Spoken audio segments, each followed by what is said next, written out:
Assalamualaikum warahmatullahi wabarakatuh. Perkenalkan nama saya Yuda Alian Sujadi Ramdhani.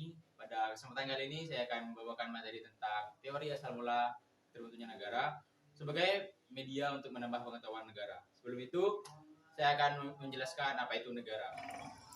Pada kesempatan kali ini saya akan memberitahukan tentang pengertian negara, yaitu pengertian negara menurut dikutip dari kompas.com adalah negara adalah sebuah organisasi manusia atau kumpulan individu dalam suatu wilayah dan berada di bawah pemerintahan yang sama. Semua negara lahir dari proses yang panjang, masing-masing negara memiliki sejarah tentang kemunculannya. Terdapat beberapa teori yang mengemukakan asal-usul negara, yaitu teori yang bersifat ketuhanan, teori yang didasari kekuatan atau kekuasaan, teori perjanjian masyarakat, dan teori hukum alam. Setelah ini, saya akan menjelaskan tentang teori-teori tersebut yang dimana teori pertama, teori ketuhanan.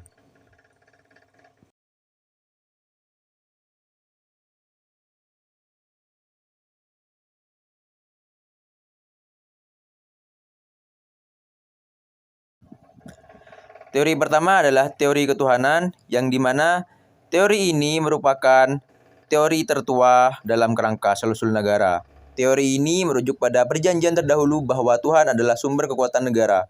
Kaum Yahudi yakin bahwa raja merupakan wakil Tuhan dan diamanatkan kepadanya tanggung jawab yang harus dilaksanakan.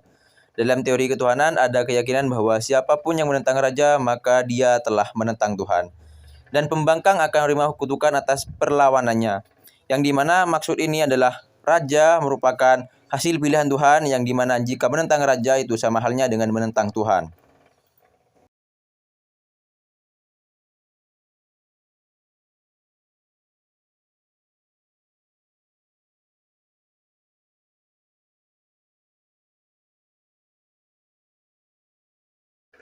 Pada teori kedua adalah teori kekuatan atau kekuasaan.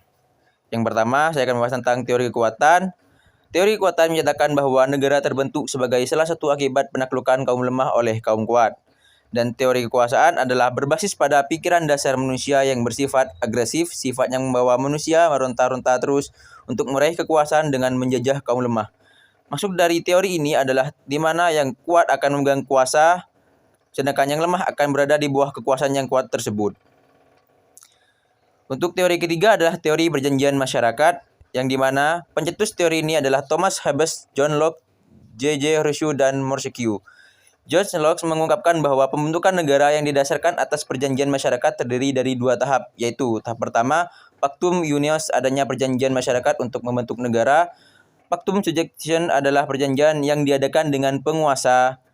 Sedangkan untuk J.J. Rousseau dalam teori perjanjian masyarakat menghendaki raja semata-mata hanya sebagai pendataris rakyat sehingga apabila raja tidak mampu menjalankan kekuasaannya dengan baik maka raja dapat diganti.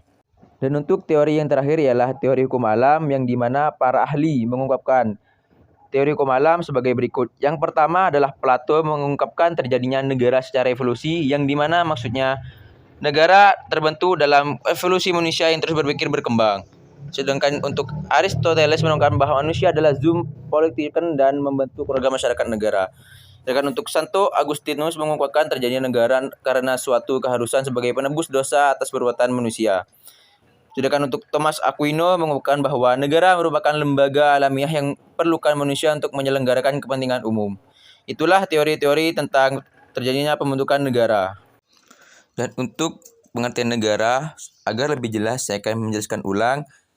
Menurut para ahli, yang pertama Miriam Budiharjo yang mengungkapkan bahwa negara adalah kelompok yang ada di suatu wilayah dan berhak memaksakan keabsahan kekuasaannya. Di peta sebelah kanan sudah ada kurang lebihnya peta lambang seluruh negara yang ada di dunia. Dan menurut ahli kedua, yang dimana Nahrain mengungkapkan negara merupakan bentuk dari suatu perkumpulan yang berinteraksi dengan kenyataan ini, maka negara mesti dilihat dari segi sosiologi supaya dapat didefinisikan dengan benar. Dan untuk ahli ketiga, Mr. Sunarko mengungkapkan negara didefinisikan sebagai organisasi yang menduduki suatu wilayah atau daerah. Pengakuannya sebagai penguasa daerah berlaku ketika ada kuasa negara dan kedaulatan.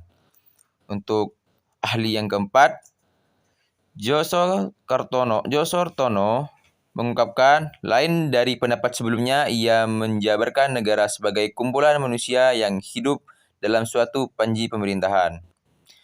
Dan ahli yang terakhir atau ahli kelima, Farid S.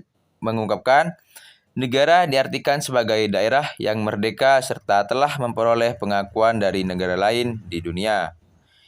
Itulah pengertian suatu negara dari beberapa ahli.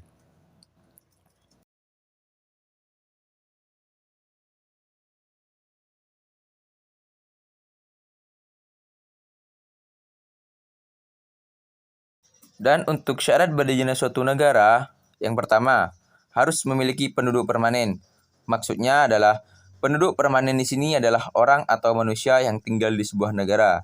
Jika masyarakat atau rakyat permanen tidak ada, maka negara akan kehilangan syaratnya.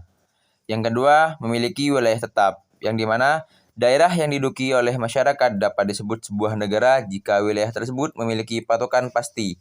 Terdapat batasan dengan negara lain. Batas-batas ini meliputi dua macam, yaitu batas barat dan laut.